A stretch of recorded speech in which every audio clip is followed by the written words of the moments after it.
as though Future is an artist that many people, including myself, have come around on quite greatly over the years. Initially, he was kind of thrown to the side, labeled as a mumble rapper. He was always popular and had some really huge hits, but the real hip hop heads, the real music, the administration of music realness decided that he was not real enough to be a rapper, and it was ruining hip hop music, and the naysayers weren't having it. But I think I have grown to like this genre a little bit more over time. I've opened my mind more to trap music, understanding that DS2 is actually a really good album, as well as the album from last year, The Wizard, which I think initially I wrote off, but now, though, going back to it, I think it's way better than I gave it credit for.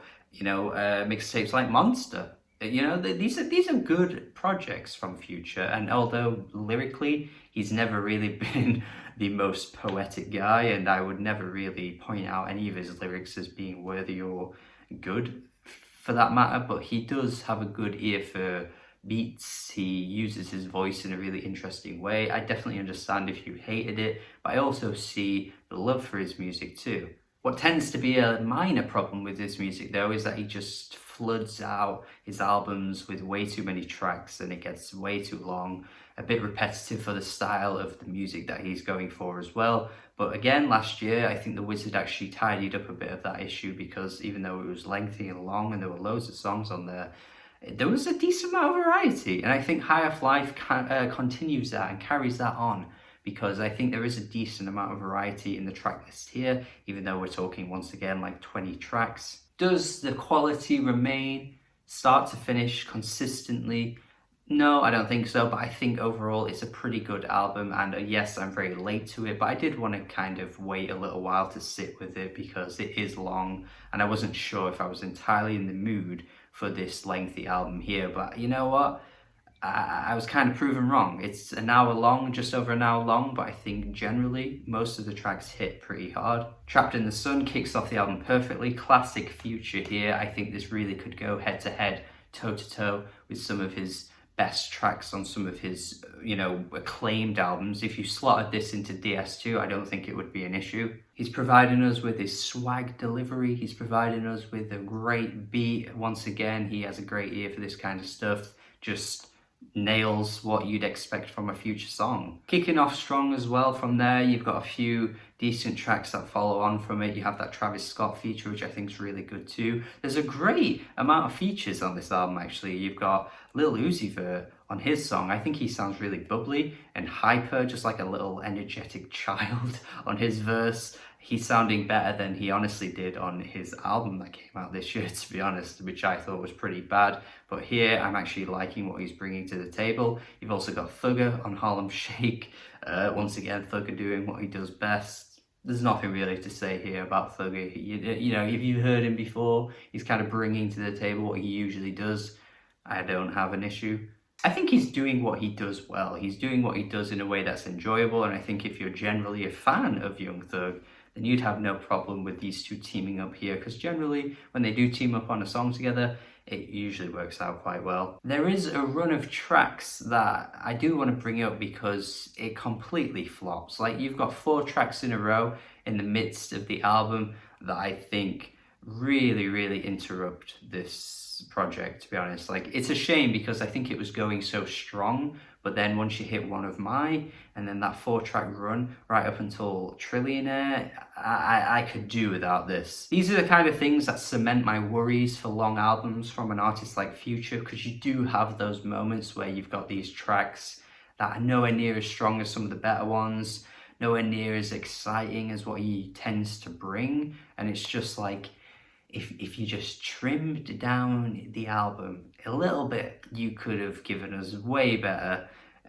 quality of a way better quality here. I just find One of My really repetitive, not really engaged in his delivery either. It gets really monotone. The song doesn't go anywhere. That's the worst part about the song. Like, if this led to something that was more interesting, maybe some kind of beat switch or some change up but it just never really comes. I think the beat on Poster with Demons is really good. It's got that bouncy quality that most of the tracks bring to the table here, but his voice here sounds like he's gargling underwater, so he gets swallowed up by the beat. It's a weird track. I don't know what it is that's going on here, but he just fades into the beat and it just kind of sounds a bit off. And then you got Hard to Choose one, which I think, once again, he just delivers his vocals in a way that gets pretty boring.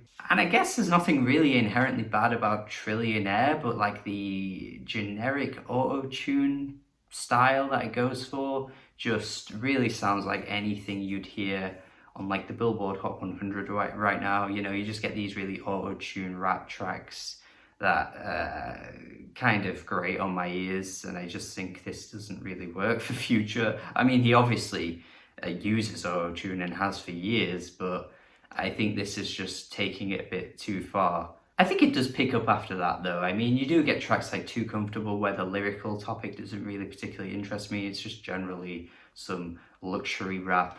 He's just bragging about what he can buy his girl, but then in the chorus he's telling her that she shouldn't get too comfortable. I'm assuming that's alluding to the general persona that Future's put out there for years, in the sense that he is kind of really bad at keeping girls and, like, you know, is generally quite lonely. He's got a similar arc and theme, I guess, going for him that like The Weeknd does, where all their songs tend to be about girls, but at the end of the day, they don't really know how to keep the girl. Whether it's just a character they're playing, I don't know. But yeah, this track just feels quite standard for Future and it doesn't really interest me. But at least it isn't annoying on a musical level like the friggin' Trillionaire song, which I think sounds really bad. Life is Good gets a skip. We don't need that one. We can skip that. I hope you skip that one too, because that is just a non-track that offers nothing. We don't, no, we're skipping. The thing is that Drake just does what Drake does on this track, which is weird because they have already collaborated this year on a pretty damn hard-hitting banger on that Drake album that came out whenever it did. It feels like a lifetime ago. I think lockdown's just messing with my perception of time, but yeah, they did put out a good collaboration on that album there, but here it just is really slow-paced. Oh my god, it's so lifeless. I think this was like a #1 as well, or at least was a huge hit at one point, which I just don't get.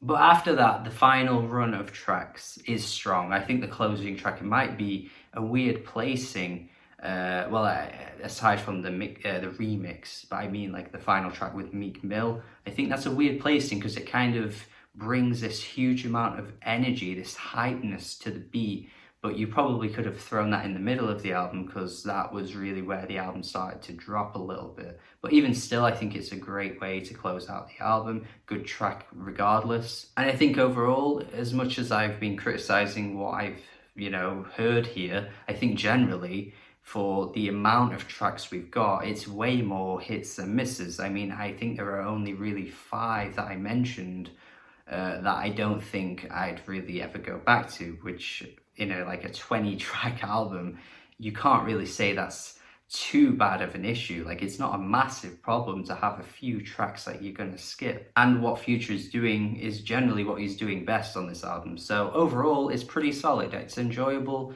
It's not one of his best because I think over time I've kind of revisioned his discography and have decided that some of his albums are genuinely pretty great. But I think this one, for what it is, gets a 6 out of 10. It's good.